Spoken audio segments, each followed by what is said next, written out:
I'm happy to introduce our first panel from the Shirley Ryan Ability Lab. First, we have Linda Elric Jones, who is the Associate Director of the Center for Rehabilitation Outcomes Research at Shirley Ryan Ability Lab, formerly RIC, where she oversees the Rehabilitation Measures Database, a compendium of summaries of instruments used by rehabilitation professionals. She's joined by Jenny Burns, who is a project manager in the Center for Rehabilitation Outcomes Research, and John Abate, a research assistant also at the center. He supports research in the Rehabilitation Research and Training Center on Home and Community-Based Services. Linda, are you ready? I am. Thank you, Felice. Great, thank you. All right. I am Linda Ehrlich Jones, and I am a white woman with short dark hair. I'm wearing glasses, a white turtleneck, and a flowery blue shirt as well. As far as disclosures, our funding comes for the Rehabilitation Measures Database from NIDLR through the Knowledge Translation Disability Rehabilitation Research Project on promoting patient-centered care through use of standardized assessments. We also receive funding from the Shirley Ryan Ability Lab.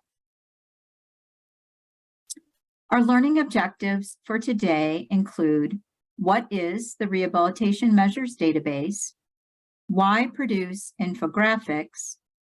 What does the RMD Advisory Committee do? And what goes into making an infographic? And how have these infographics been received? So what is the Rehabilitation Measures Database? It's a free online database with over 550 rehabilitation measures, summaries that provide psychometric properties, and links to the actual measures if they are available. The Center for Rehabilitation Outcomes Research collaborates with universities and volunteers across the country to produce these summaries. Who uses the Rehabilitation Measures Database? Our users include the allied health therapists, such as occupational therapists, physical therapists, and speech-language pathologists, but also nurses and physicians who work in physical medicine and rehabilitation settings with disability populations. Our measures are related to stroke, spinal cord injury, brain injury, vestibular disorders, cancer, older adults, arthritis, and more. And we know it's a valuable resource because it gets more than 4.5 million page views annually by people from 195 countries. So what else does the database have to offer? Included on the database is rehabilitation measurement statistics. So there's a statistics guide to explain the different psychometric properties. We also have modules or videos on selecting and using rehabilitation measures rehabilitation measures. We also have an online LinkedIn Rehabilitation Measures networking group that you can join at the link that you see on the slide. That is a group that can ask questions about measures or questions about the RMD. We also have an advisory committee for this grant. And who are they? They include educators, clinicians, researchers, people with lived experience, and members of organizations that support people with disabilities. So what do they advise us on? Including the infographics, development of focus group questions, input on our RMD social media, and other dissemination efforts. Our advisory committee suggested focus groups to provide feedback on how information about measures could reach patients and their care partners. Our focus group participants said, "I'd like to know which assessments they're using, why they're using them, what they mean, how they can be helpful to the patient and the family, and how we're going to use them to evaluate or as a tool moving forward. Another participant told us, I don't feel like the communication between perhaps the professional and the family is always clear and consistent. And often that information perhaps is shared among the professional team and not relayed effectively to the family member and how it's used and what it means. So why infographics? We wanted to create something that would improve patients' and care partners' understanding of these standardized assessments. They use plain language that describes the measure and how and why it is used, and what the patient will need to do for that measure and what the score actually means.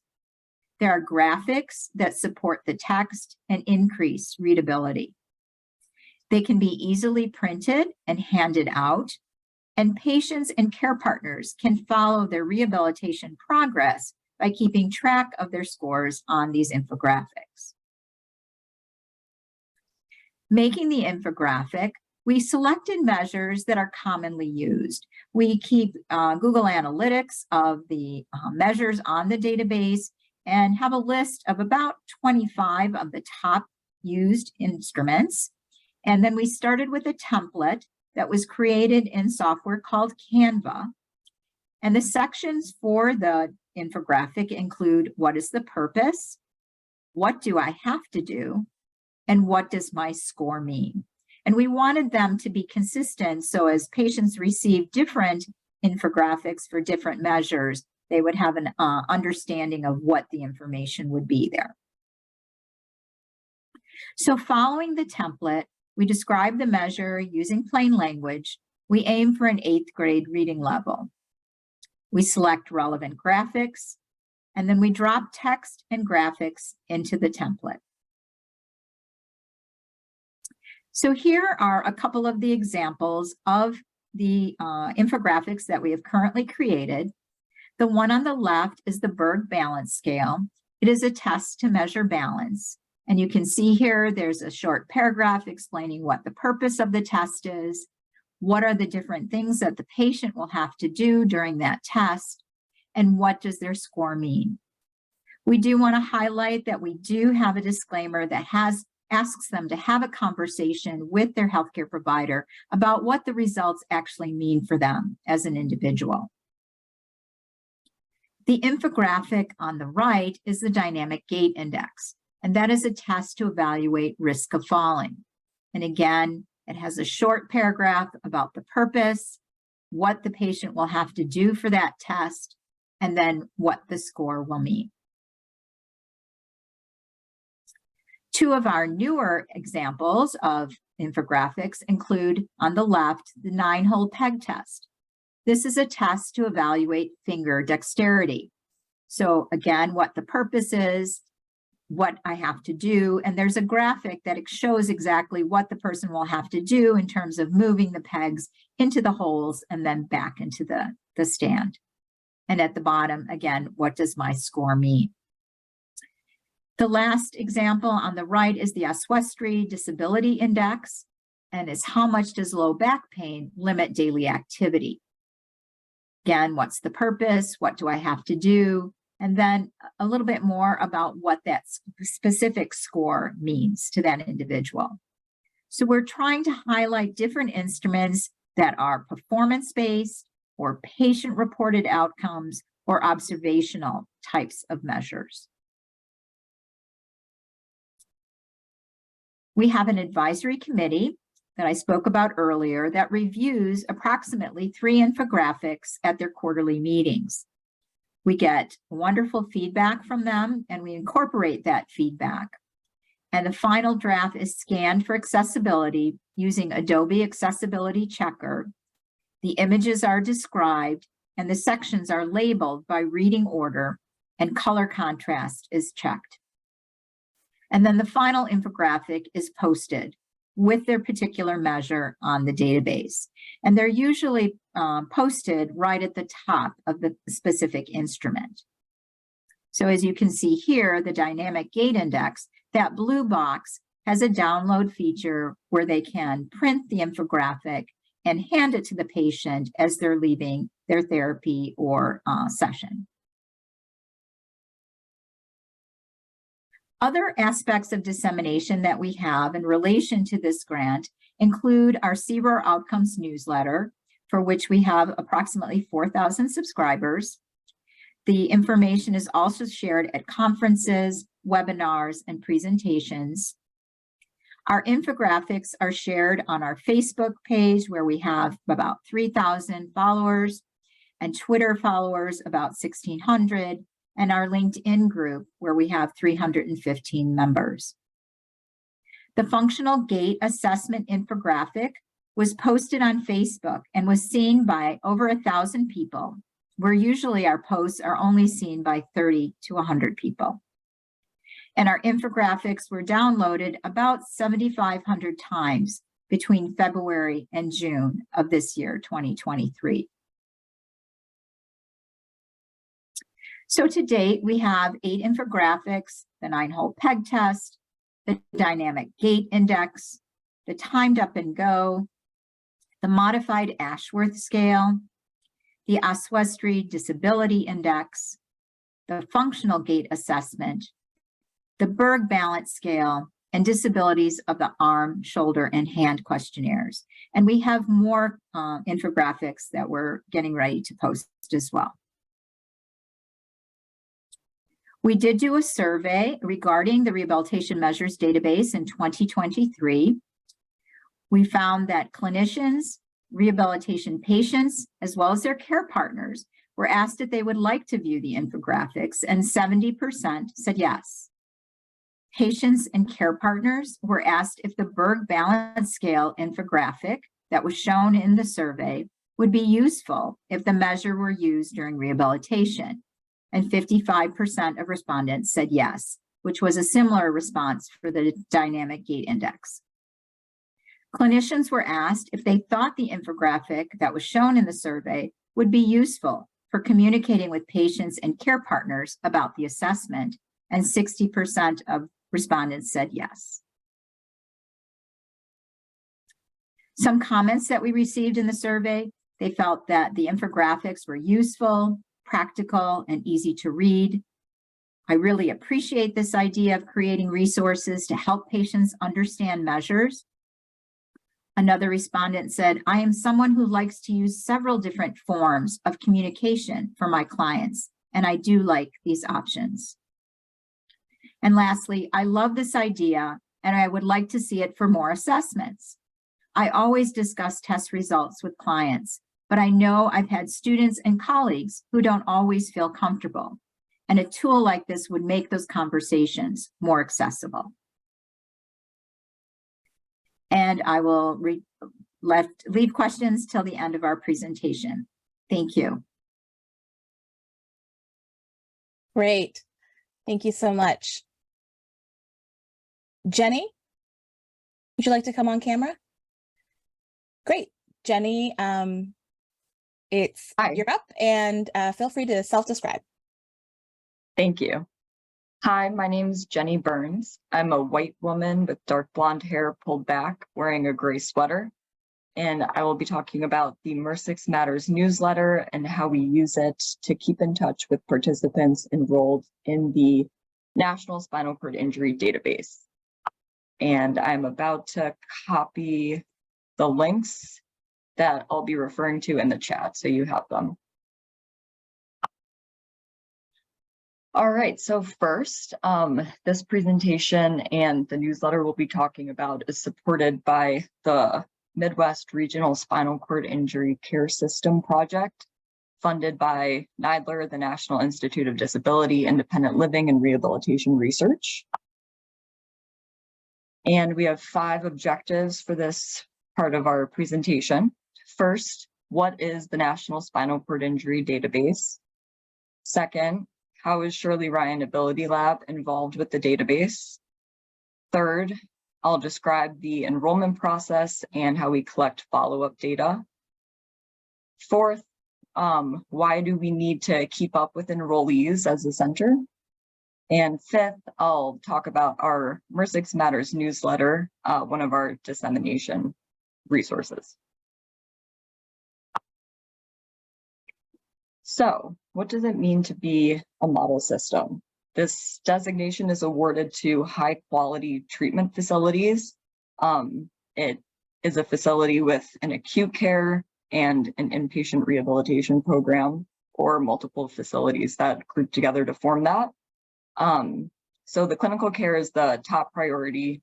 It's also the second priority, contribute data to the National SCIMS database. So that's the research component. And the third is dissemination to other researchers and professionals, and knowledge translation to those populations and to people living with spinal cord injuries and their loved ones. So 3 components. And Shirley Ryan Ability Lab is a spinal cord injury model system. So what is the National Spinal Cord Injury Database? This is the research data component of the Spinal Cord Injury Model System project.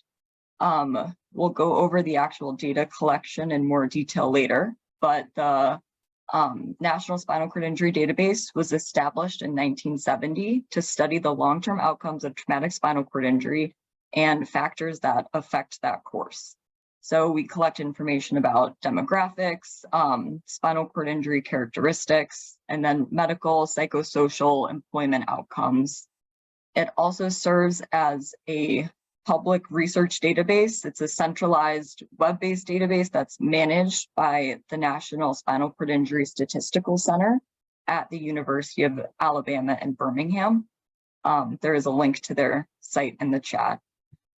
And currently there are 18 spinal cord injury model system centers around the United States that contribute data to this centralized research database. And the data is available to the public by request. So the team at the University of Alabama, Birmingham, help researchers around the country and around the world pull the data that they would need to do research, and the de-identified data is available. So, as I mentioned briefly, there are currently 18 active spinal cord injury model systems of care. And the place that I work, Shirley Ryan Ability Lab, formerly the Rehabilitation Institute of Chicago, serves as the Midwest Regional Model System. And we have been involved in the project contributing data since 1973. And centers are funded for 5-year cycles. We're currently in our 2021 to 2026 cycle. So just to kind of highlight the importance and the usefulness of the National Spinal Cord Injury Database, they have information publicly available using the data that's been entered into the database to provide information about spinal cord injury etiology, prevalence, and occurrence throughout the United States. And then this research is used to evaluate and improve spinal cord injury treatments, improve available resources, and sometimes change public policy. So we can see here that just some of the things that we know from the National Spinal Cord Injury Database. Over the 50 plus years it's been active, there have been 36,275 participants enrolled in the database across 31 total centers. It's estimated that there's around 300,000 people living with traumatic spinal cord injury in the United States, with about 18,000 new injuries per year.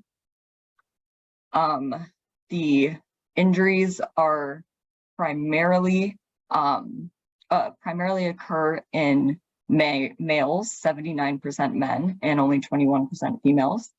It's also 56% in non-Hispanic white people, 24% in non-Hispanic Black, 14% Hispanic, 2.6% Asian, 1.7% other or mixed race, and 0.5% Native. We can also see these average trends over time because the database has been collecting data for so long, which is something that makes it a unique research project. So we can see that in the 1970s, the average age at injury was 29 years old, and that's gone up significantly to 43 years old in 2015. And acute hospital lengths of stay has decreased from 24 days to 12 days. And then the rehabilitation length of stay, so inpatient rehabilitation, has decreased significantly from 98 days in the 1970s to 31 days since 2015. And then finally, the cause of spinal cord injury is something that is important to outcomes and policy. So we can see that the majority of spinal cord injuries result from vehicular accidents and falls, and then about 15% from violence, just over 8% sports, 4% medical problems or medical complications, and then 4% something else. So just to briefly review our data collection and how the study kind of works at our center. So at Shirley Ryan Ability Lab, we enroll about 90 new participants each year. So these are people who just sustained a traumatic spinal cord injury and are currently staying in our inpatient rehabilitation facility. And we approach patients to be enrolled while they complete inpatient rehabilitation. So after we obtain informed consent, our research assistants collect information during a brief, about 15-minute interview right before the patient is discharged from rehab. And this quick interview asks some questions about their medical history, their demographics, including demographics prior to injury, like employment and marital status, and their ability to move and feel sensation. So kind of like our baseline survey. And we also extract information from the medical record.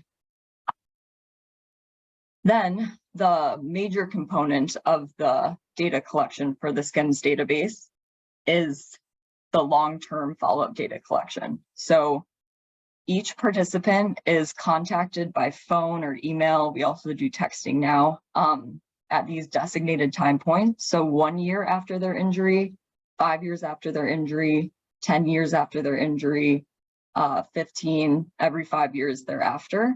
And we're actually currently interviewing people for the first time at our site who are 50 years post-spinal cord injury. So that's pretty exciting. And our team completes about 200 follow-up surveys per year. So that's information that goes into the national database. And this interview or survey is a little longer. We ask more detailed information about their socioeconomic status, medical complications, just, general health, pain, and then psychosocial well-being and functional abilities. So because this is such a long-term study and the long-term data collection is so important to seeing trends and things like that, participant retention strategies are really important for us to maintain contact in between these 5-year gaps in data collection. So people are always moving, changing their phone numbers or emails. People get married or divorced, go to jail, maybe have to go back to the hospital, pass away. There's all sorts of things that can happen over 50 years.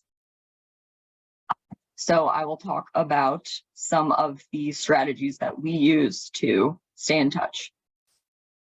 So first, every year a participant gets a personalized birthday card during their birthday month. And we also send holiday cards annually. And that's really just to, first of all, let the participants know that we are thinking about them. And second of all, confirm addresses and give people a reminder and opportunity to reach out to us if they have any updates with contact information or their status. And then we added in 2014 the MRSIX Matters newsletter. So again, MRSIX stands for Midwest Regional Spinal Cord Injury Care System, and MRSIX Matters is the name we came up with. So it started as another way to stay in touch with people in the database in hopes that they'd be more likely to complete the follow-up interviews, kind of give us a more personal touch. And we send it out twice per year. So it used to be all print for the first few years. We would mail out hard copies of the newsletter. Now we've switched to completely electronic or email newsletters. And then there were a few years around COVID when we did both print newsletters and email newsletters. So we have about 1,000 subscribers. It's mostly participants enrolled in the MRSIX database, so people living with spinal cord injury, plus some of our research and clinical collaborators. We have an average open rate of 30% and an average click rate of 4%. Some of our goals with the content is to make sure it's written in plain language. So we do a reading level check and make sure it's accessible to people with physical, visual impairments. And third, make sure it's interesting and relevant to people living with spinal cord injury. So we try to produce content that will actually be helpful and interesting. And then I mentioned this again later, but we have an archive of all of our past editions of the MRSIX Matters newsletter, if you are curious.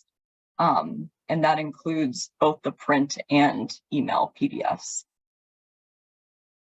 So some examples of the type of content we like to highlight in our newsletters.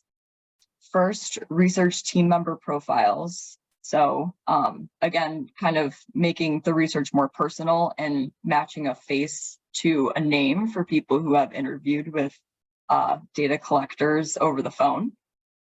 And we also like to share new research findings, especially if it is something that came from the spinal cord injury model system database.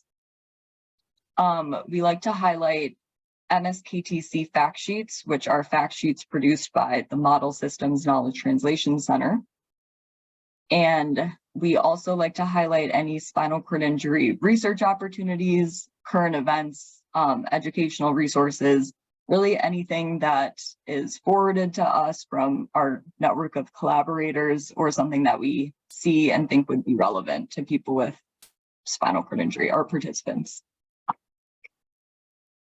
All right, so just to highlight this one part of our newsletter that we include in every edition, we summarize an MSKTC fact sheet. So the Model Systems Knowledge Translation Center is kind of the centralized group that coordinates all of the knowledge translation efforts for the all of the model systems. So spinal cord injury, burn, and traumatic brain injury. Their spinal cord injury fact sheets are plain language documents. They're written by clinicians and researchers and then edited and revised by plain language experts to summarize important topics that are relevant to people living with spinal cord injury. Some of the topics include depression, pain, bladder management, driving, wheelchair management, opioids, aging, employment. Their topics really run the gamut from medical to, daily activities to end of life stuff and pain. So that's just one resource we always highlight. We do a little summary in our newsletters and then link out to the fact sheet we're referencing. And the link to that is also in the chat. Whoops. So here is just the front page of what our print newsletter used to look like, and those are available as PDFs on our archives. You can access all past editions of the newsletter on that archives page, and feel free to contact me with any questions, and I'll be available for questions at the end. Thank you. Thanks, Jenny. I really enjoyed the reading level. That's something to keep in mind when developing content for newsletters. John, can you join me on camera? My name is John. I have black and gray hair, glasses, and a beard. I'm a white male. And I'll go into the presentation. I'm going to be talking about turning an accessible document, or one version, I guess, is easy read. So next slide, please, or I'm controlling those. Thank you. Okay, so let me move you so I can read this. Screen's in the way. I'm sorry about that. Okay, so why is an easy read important? Then we're going to talk about the different components of an easy read.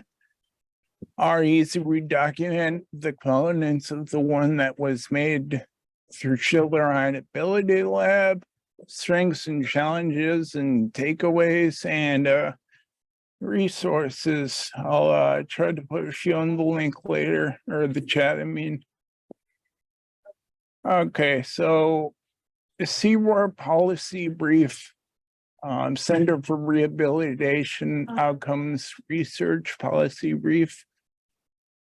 So the first one back last year was the influence of disability models on person-centeredness in HCBS home community-based services. But we found basically to get something out of that, the reader needs to be pretty well-versed in concepts like the different disability model types, HCBS, which many people surprisingly don't know, person-centeredness, and different laws or policies affecting HCBS.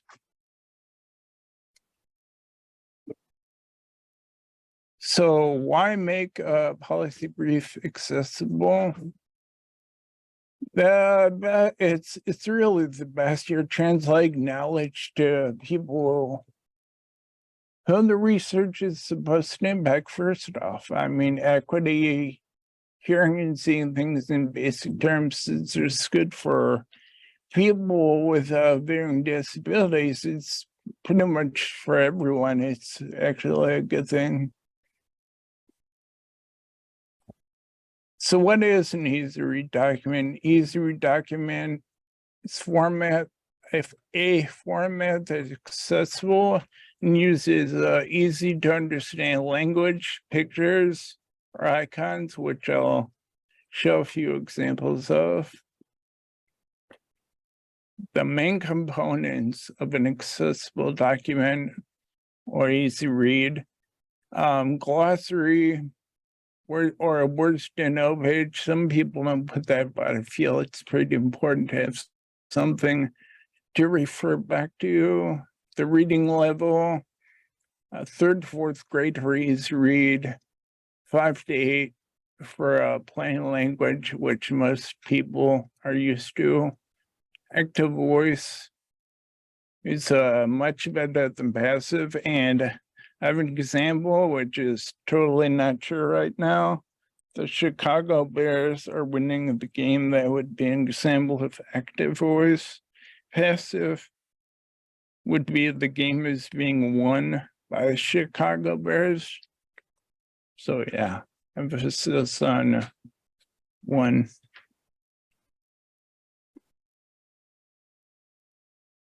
Okay, so continuing on the main components of an easy read, you want to do a large font, 14 at a minimum. Bullet points, try to keep it condensed, one idea per line. You're gonna usually want icons or pictures. I've seen some people not use these, but I mean, they're pretty good to use icon-wise. The reading level, I went over 3rd to 4th grade. Low idea density, but doesn't change definition, which is actually pretty challenging. Your active voice through versus passive voice again. Plain language, what we're all used to, mostly 5th to 8th grade. So this example of icon, just the universal sign for disability or wheelchair users. Keep it clean and clear, you know. There's a resource I have, this non-project for icons, free icons. Some of the free icons leave a lot to be desired, but like they're free, so yeah. Accessible document, summary statement of what was originally made back in 2022 that found wasn't really the best hard to understand the resource about the models of disability and how they influence home and community-based services and supports people get our research. There's a few different parts, but the first part that it's referring to is just mainly talking, we're creating measures or different ways testing, home HCBS choice and control if it's person-centered. And this is just kind of a good primer or like a little bit of pre-work to kind of familiarize people with how services can affect, if it's based on a social model or the medical model, how it impacts services. But anyways, accessible document sections. We talked about disability and how it's defined, social, medical, other models, but those are the main known ones. How disability definitions of policies and laws, which I was talking about a little, what person-centered supports are, how definitions of disability affect person-centered supports, and ways to improve person-centered supports. This is an example of the definitions, which I like, kind of like glossary. I mean, not just, and I mean, it's good for anyone. You have something to refer back to.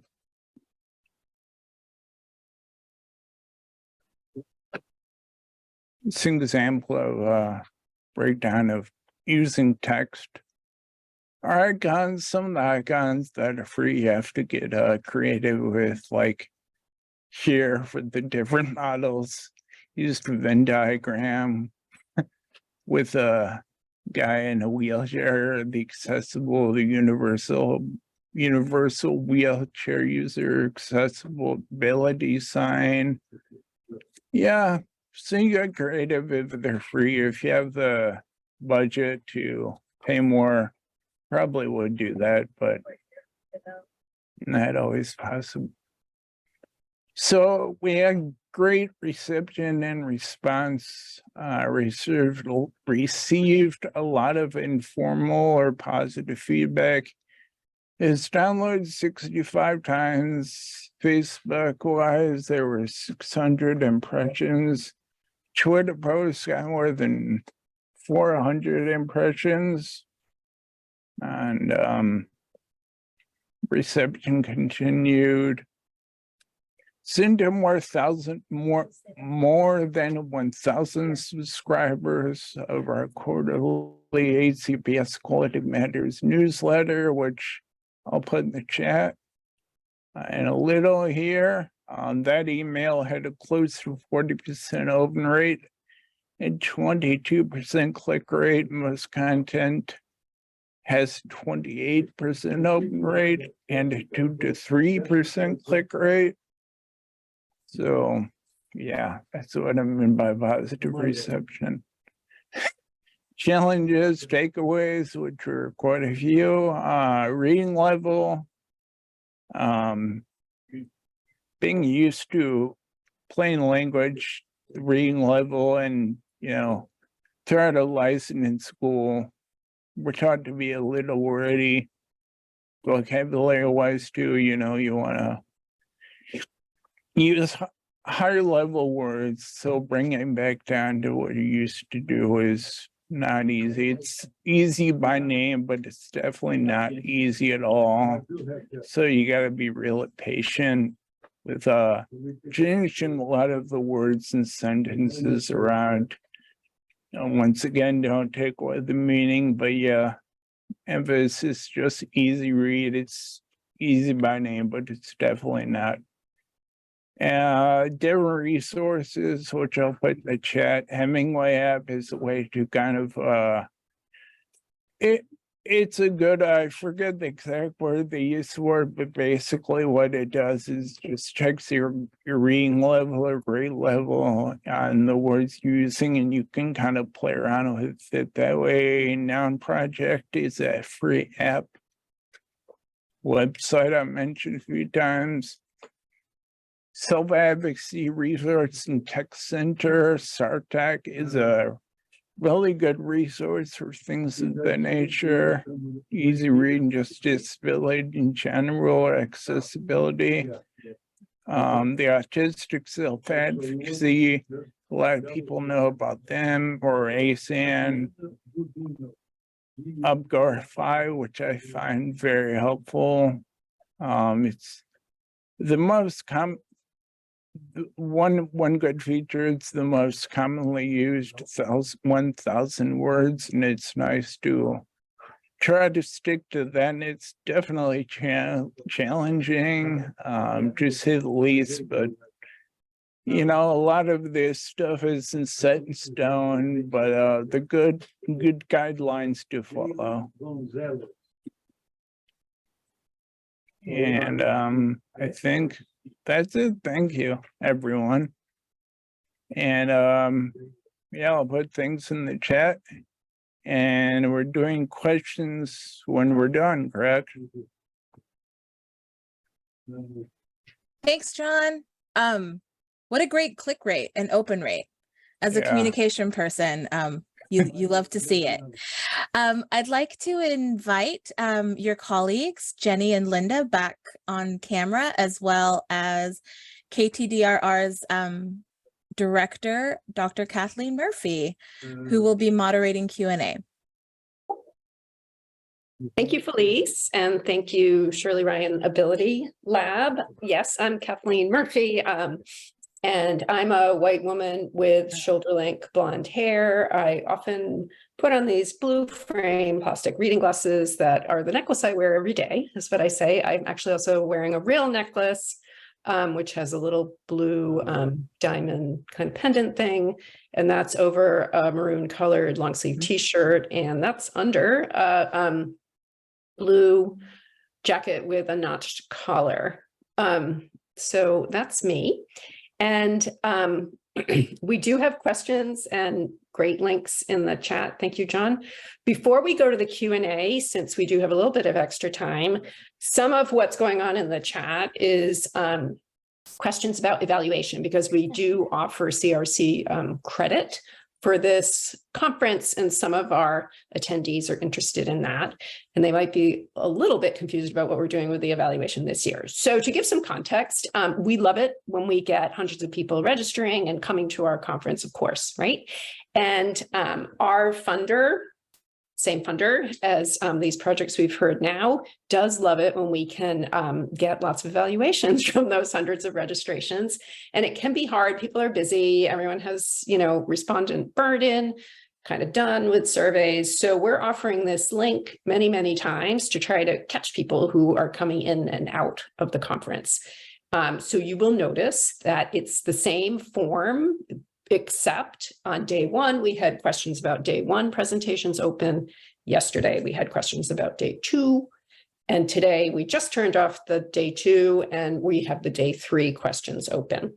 So I know that may be getting tiresome, but we do want to be able, the other questions are about your experience with the platform, or what did you think of the art? Those do vary every day. So even though it's the same questions, you're reporting on a different experience. So if you are wondering, wait, oh, you know, I came and I didn't get a chance, and you've turned off the day two and day three, absolutely no worries. We will be sending the whole thing out with all of the questions opened up again next week, so that you will be able to get your full credit. And what we'll do to kind of figure out, gosh, how many hours, we'll look, because Zoom is documenting, right, as people attend. So we'll just see, you know, if you wanted CRC credit, well, how many hours were you here? And there you go. That will be the number of hours that you get. Nobody has asked yet today, but other common questions are whether or not we are going to archive these presentations. And absolutely, we archive this conference every year we host it. This is actually the 10th year we've done it, not in a row. We had a little hiatus last year, but it's our 10th, I guess, sort of anniversary.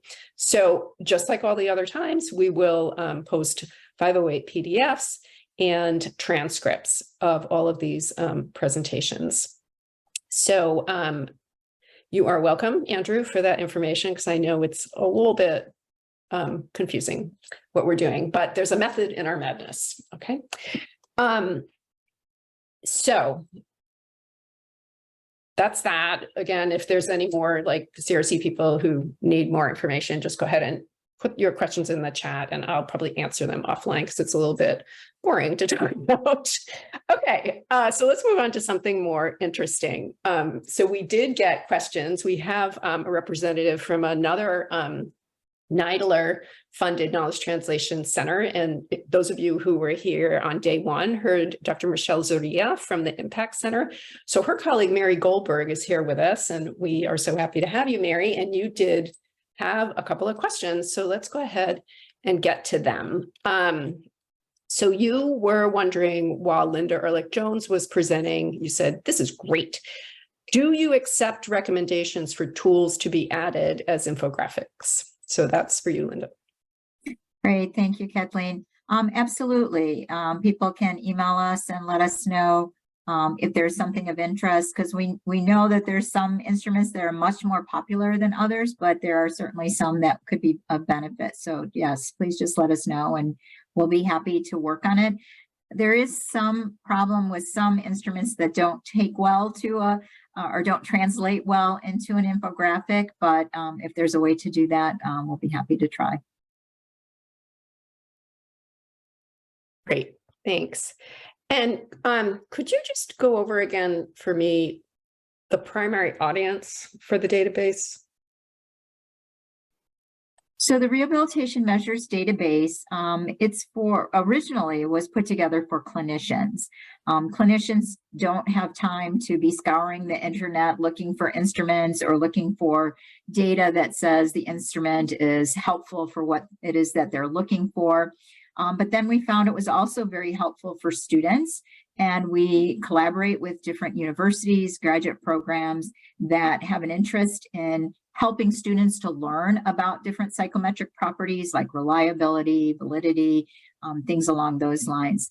So the database itself was not really something we would want to promote with people with disabilities or their care partners or whatever. So this was a way, by adding the infographics, was to put in something that would be of benefit. It is really data focused. So you see the statistics related to the use of different instruments. So whoever feels comfortable with that information, certainly welcome to use that, but that primarily the infographics were created to then provide information to people that weren't familiar with statistics. Okay, yeah, I wanted to call that out because I love that, because the whole conference theme is thinking through, you know, when you have something, right, how can you tailor it maybe to another audience that you weren't originally thinking about when you designed it? So it's just like the perfect example of, you know, sort of the heart of the conference. We do have some more questions about it. Amanda Hinson-Enslin is saying, this question is for Linda. Thanks for sharing information about the Rehabilitation Measures Database.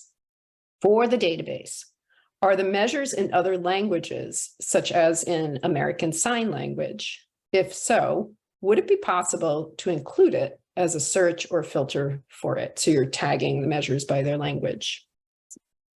So we do identify when there is another language used. We have not done sign language. So I appreciate that comment, because that's something for us to think about for the future.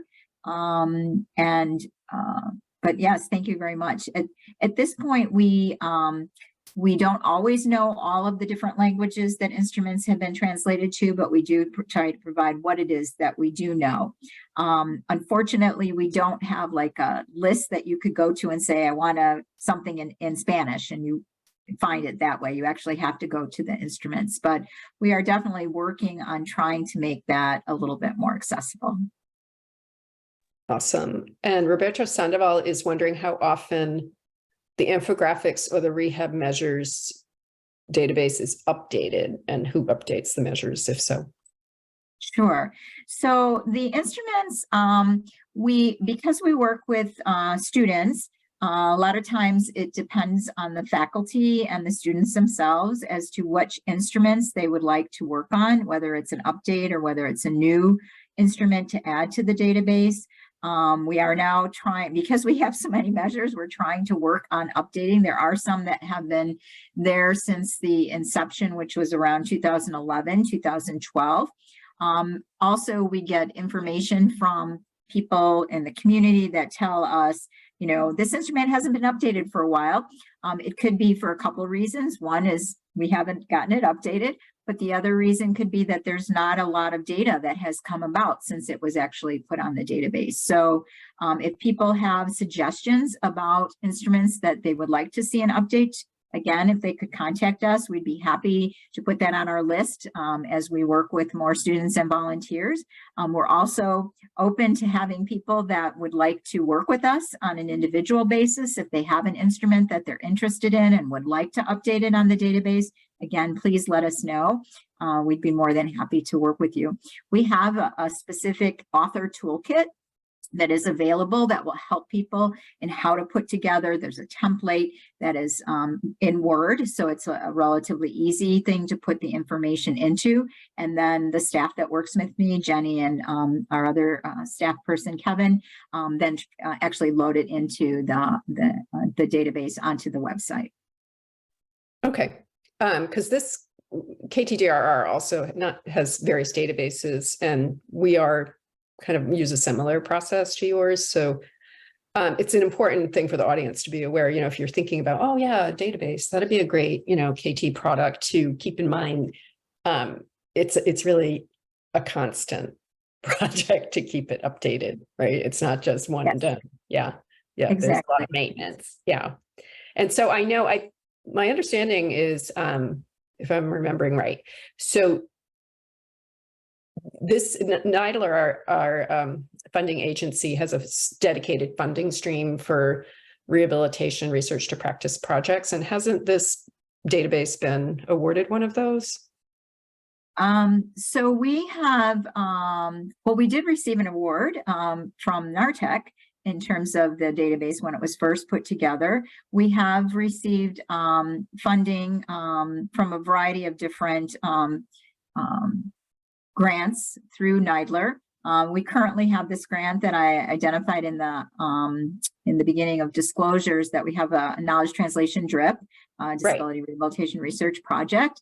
So we have a couple more years left on that grant. So that has helped us quite a bit, because we then can have a big focus, you know, when it's kind of little money's here, a little money's there, you kind of have to patch things together. But here we have a grant that we've been able to utilize to have staff and have opportunity to add things to the database. So we'll be starting to look for new resources for the future so that we can keep things going. But we do try to use the other grant funding that we have, particularly from NIDLR, as part of our knowledge translation for other areas. We're finishing up a grant on employment, rehabilitation research training center on employment. So then we were able to actually solicit instruments that are related to employment. We were able to actually add about 6 or 7 this year from employment based on that grant funding. So yeah, that was my understanding, that over the years you've done a good job of kind of reframing in some ways the database to think about how it might fit into another framework and be appropriate, you know, for that project. So we did have we gather questions from registrants as well as looking at what attendees are doing. And there's, you know, kind of across the hundreds of questions that we get, there's an interest in KT with policymakers. So this is really a question for anyone on this panel. Do you think that what you've been discussing could be appropriate or kind of marketed to not just clinicians and people with disabilities, but also to like payers and policymakers? Would it be useful to them, or? I'll go first. This John speaking. Yeah, definitely. It's something that I'm currently working on. Is there was changes to it's called the access rule within HCPS, and making it plain language, like I said during my presentation, making the research, translating it to people it actually impacts is, in my opinion, I feel like it needs to be done. It's a no-brainer. It just, to me, goes hand in hand. I don't see why you would not do it. So yes. That makes a lot of sense, John. Thanks. This is Linda. We also, as part of our newsletter, we do distribute our general newsletter to policymakers and other people that have been in contact with us to let them know what it is that we're doing in relation to this particular grant and other grants that we work on. And I think it helps to provide that opportunity for all different areas to know what it is that we're working on. Yeah. Because you never know, like, what is coming down the pike as far as policy is concerned. Yeah. So another theme that comes up in questions, since really, of course, KT is a science, right? So like we heard yesterday from the Center on Knowledge Translation for Employment Research that they were doing a study of an intervention, and you have reported the metrics on your newsletter use and the brief use. But turning to Jenny, right? So the database that you're maintaining, you're requiring like humans to enroll, and you're tracking them, and all of those issues about recruitment and retention. Could you just talk a little bit about the nature of what is in the database? Are there systematic differences between patients that enroll or don't, or end up dropping out of your data collection? Yeah, thank you. That's a really good question, and it is really important. So it's important that we try our best to make sure that certain, I guess, groups of people who are injured to maintain data collection, because if there are large gaps in the data collection, then you can't see the trends as well. And we want to avoid any systematic biases. So for example, if somebody, or let's say our group of participants that are older adults, so 70 or 80, and maybe don't use a computer or a cell phone. If we are only trying to contact people via text, then that entire population might get missed for that data collection window. And then that would be a huge hole, and any trends would be skewed. So that's one example. And it's not just age, it's also, gender, race, socioeconomic status. And I think that's part of why we collect so much information about that, so researchers can correct for things like that. But participant retention, I think making sure that we use a variety of different ways to contact people, like I mentioned, and contacting people at a variety of different times. So even times of the day can make a big difference, like if people are working, and times of the year. We have some people with 2 houses, one in a warm climate, one in a cold climate. Something as simple as that can be the difference between collecting data for that person within the 5-year period and missing it. Wow, that's fascinating. Just think about the link maybe between climate change and data collection. I hadn't really thought about that. Like some of those trends would be shifting. Because you obviously, Joanne Selstone was pointing out, like, oh, great ideas to keep in touch with people. You're clearly having a ton of success if you have people that you've been tracking for 50 years. But it does make me wonder, sometimes on certain projects that NIDILRR funds, it's hard to parse out aging and disability. So how are you kind of handling that in your reporting or analyses? I would think that probably goes more with the analysis portion of the data. Mhm. I know that we have added this cycle a lot more questions about pain and social participation. And those are issues that definitely affect the aging population. It is also harder to collect data from people who have age-related conditions, maybe partially related to their spinal cord injury or not. So, you know, even if people need to move into a nursing home, it can be much harder to contact them. I think the MSKTCs, and thank you also for mentioning in the chat that AIR is the center for MSKTC. But MSKTC has an aging after spinal cord injury fact sheet that goes into those sort of health-related differences that I recommend checking out, and they link to resources there. Did I answer your question? Yeah, it does. I mean, I'm just thinking it is just something that's going to need to be parsed out. It's a little bit on my mind because actually I have a brother who is now 65, but almost 20 years ago, he was a patient at the Rehab Institute in Chicago. Yeah, he is a stroke survivor, not SCI, but he had a wonderful experience there. And now he just got out of having surgery because he has sciatica. So we can't, like, I don't think the doctors really know, you know, is this really something to do with the stroke or not? So as these issues get entangled, or with musculoskeletal conditions, for example. Mm-hmm. So the other thing thinking about, so that's kind of thinking about the back end, as people come in to enroll, this is a kind of somber question, but an important one. One of our registrants said, what are the strategies to study the disability in war victims or areas and rehabilitation and KT? Are there case studies to learn lessons? Because I would imagine that you have some veterans in your database.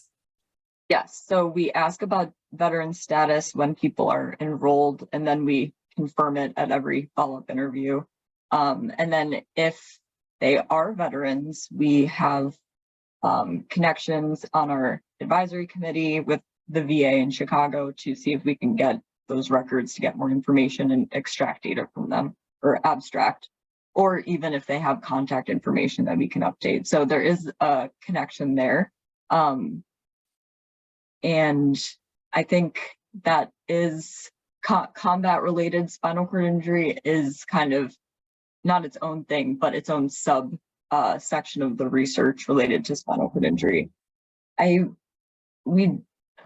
trying to think if I can remember any patient injured in active combat, but we definitely enroll veterans all the time, and the asking their veteran status and whether they've received care at veteran hospitals helps us track and then kind of isolate trends if there's something, you know, that's happening more just with the veteran population, or basically looking at outcomes and how those might be different for that different population. Mm-hmm.